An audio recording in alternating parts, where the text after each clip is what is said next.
distillers. Okay. So in the wash still, we have 4 plates in there, but we don't use them for the wash run. So just hang with me for a second. Okay. So one of the things that we do when we distill the wash run is we actually make a cut in the wash run.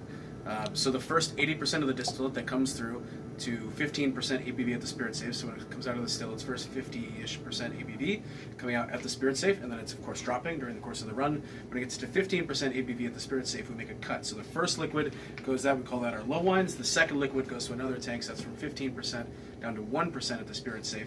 That's averaging 7%. We call that the feints. All right, so we have the low wines and the feints. The low wines averaging 35% alcohol by volume. The feints, again, averaging 7. Forget about the feints for a second. So we do 2 of those wash runs a day exactly the same way.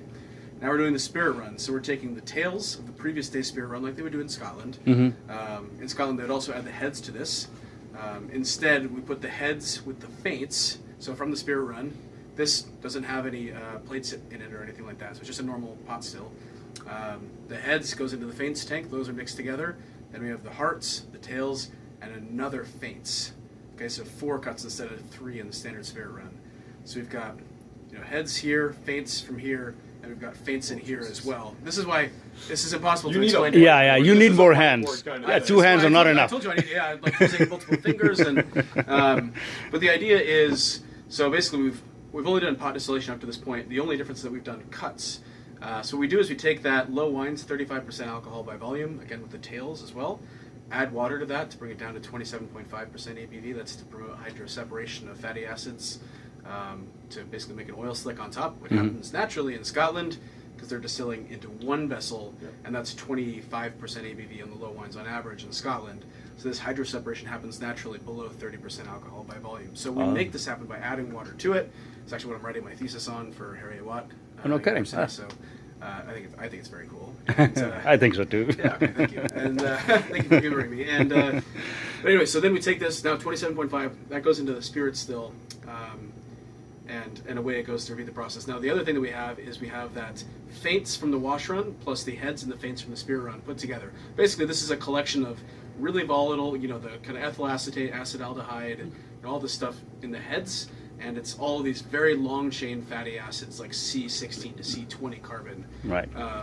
Fatty acids that go creosoles and a lot of basically it's all of your unpleasants. Either you're really solventy or really oily and cheesy unpleasant stuff. So that goes back into the wash still to be redistilled.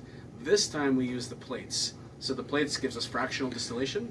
So from that we're able to separate off just like basically concentrate the heads of the heads. So basically make like a super heads. It's very solventy that gets discarded. Right, okay. And then using the plates in the pre-condenser called the deflegmator, we're able to keep the really heavy oily compounds down at bay, while basically we get the distillate when it comes out, the hearts of this run. It's kind of like early hearts in a normal spirit run would be like early hearts and late hearts put together. So like lots of fruit, but also lots of leather, and it's very, very cool. Normally, it's 15% of the distillate that we produce every week. Normally gets folded into the hearts of the spirit run, but every once in a while we put some into its own cask and let it go. And it's really, really cool stuff. We're going to do some single casks of it coming out here pretty soon. Of the hearts. We call this the feints run. Okay, feints run. Okay. Which again we only do once a week, and it's only 15% of our distillate. Right. Okay. But it's interesting because it's actually the closest comparison is Mortlock, as far as distilling process. With the wee witchy and all that other stuff. So it's a lot more complex than the way I normally explain it on the tour. But it also makes a huge difference. And the reason why we do it is in that when we go from 50 to 15% of the spirit safe, make that cut from that 15 down to 1.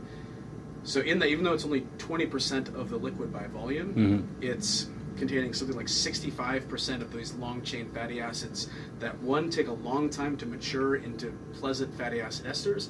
But even when they do, they don't tend to be super pleasant on their own. They tend to be just like, if they're good, they maybe go from cheesy to oily. They're good like filler. Yeah, it's not like you don't really get not like fruity or appley. Those are kind of shorter esters. So these are like kind of behemoth things that are not necessarily. Is fruity and ester is the goal of a whiskey maker typically?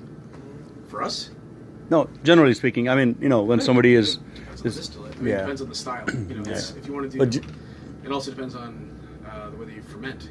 If you do so Macallan, and they actually did a very good job of explaining why their distillate, they have a very short fermentation. Yeah. They have kind of dumpy stills, and they purposely promote more kind of oiliness and not Right. like very high level fruity esters. We Right. want fruitiness in our whiskey to balance the extra maltiness that we put in from those roasted malts. Right. That's coming from the Belgian yeast, though. Mm-hmm. Yeah. That's cool. That's very good. I think you need a couple of more hands. I agree.